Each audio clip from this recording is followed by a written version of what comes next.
This question is changing from the 2026 exams onwards. In this video, I'll tell you everything you need to know about this inference question, Paper 2, Question 2.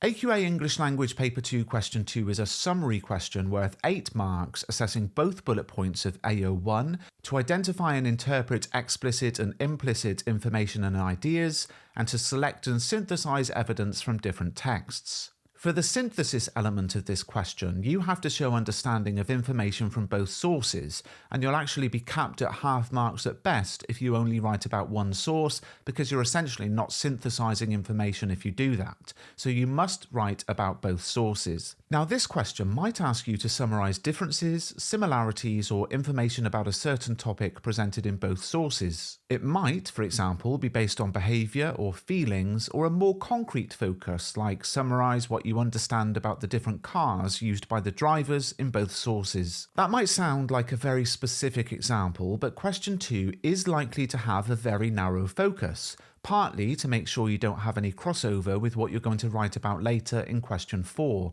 Because of this, you shouldn't necessarily expect to find a lot of material to use in your answer, but that shouldn't be a problem. As an 8-mark question, you only want to spend approximately 10 minutes on question 2. The key thing about this question is that it's not enough to just pick out those differences or similarities or whatever the question's focusing on. You need to infer. Let's look at a typical question based on the extracts found in my Guide to English Language. You need to refer to source A and source B for this question. The writers in sources A and B work in very different establishments. What can you infer about the different jobs?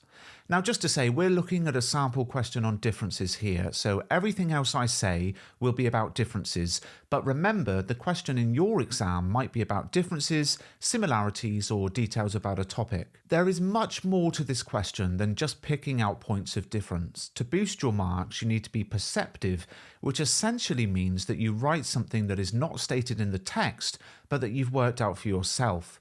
So here's a 3-step process you can follow to boost your marks in question 2. Step 1, find a point of difference. For example, in source A, staff work full-time, whilst in source B, workers are able to choose from a range of hours. Step 2, find quotations to back up your answer. Now, remember, this is not AO2, we're not analysing language, but we still do need to back up our points with quotations from the text. So something like, the employees in source A work from Monday morning till Saturday night, whilst in source B, the call centre has a mixture of full-time, part-time or flexi-time staff. Step 3, and this is where the inference part comes in. Given that this is the difference, what does that lead me to realise about what I've been asked to focus on? So to apply this to our question, given that the factory job is made up of long hours and full 6-day weeks, whilst there's a lot more flexibility available in the call centre, what does that lead me to realise about the two jobs?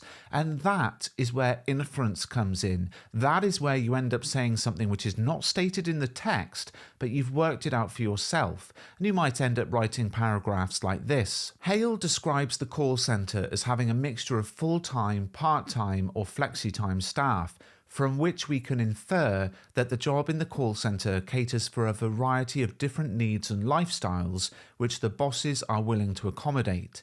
But Neil Chu says we work endlessly, ceaselessly work from Monday morning till Saturday night, which implies that the role is inflexible, making it difficult for the staff to find any sort of work-life balance. And that inference, where the candidates worked out something for themselves that's not clearly stated in the text, is where you're going to really excel in this question. So that 3rd stage is essential. Given that difference, what does this lead me to realise about the topic I've been asked to focus on? The November 2017 exam report explained that to achieve marks within level 3, an inference must be presented with enough detail to be considered indisputable or beyond doubt, so make sure you explain your ideas fully. The same report said you don't have to present a vast number of different points. You're being given marks for the detail and depth of your points, not the variety and wide array of things you've spotted. And that makes sense, doesn't it? As an 8-mark question, you've got about 10 minutes to spend on question 2. If you've got to write in convincing depth and detail making those inferences, you're probably only going to be able to write about 2, maybe 3 things at a push. When you approach this question looking for things where you can make that inference, you will avoid some differences. So if I had chosen the difference Neil Chu works in a factory, Hale works in a call centre, there's really nothing to infer from this. So make sure you be selective about the points you choose to write about in the first place and only pick ones you can infer something about. That's the key to this question. The summer 2024 exam report stated that students often went off topic and wrote about the writer's feelings about the topic rather than the topic itself. So if we apply that to this question, that would mean writing about Andrew Hale's opinion of working in the call centre and Ada Neil Chu's viewpoint of working in the factory. We need to remember that writers' viewpoints and perspectives is the focus of question 4 and not what we want to be writing about in question 2. So look very carefully at what the question is asking of you. The November 2023 exam report pointed out how one issue was where students were finding a point of difference, then paraphrasing that difference rather than trying to draw an inference or interpretation from it. So that would be something like this. In source A, Chu describes the factory job, stating that workers had to work, endlessly, ceaselessly work, from Monday morning till Saturday night, which means they had to work long hours 6 days a week. She says this is tiring, writing the work is the most wearisome kind. In source B, Hale describes the call centre as having a mixture of full-time, part-time or flexi-time staff, which means people work all kinds of different shifts. So here we've found a point of difference, but we've not inferred. We've not worked out something that isn't clearly and explicitly stated in the text.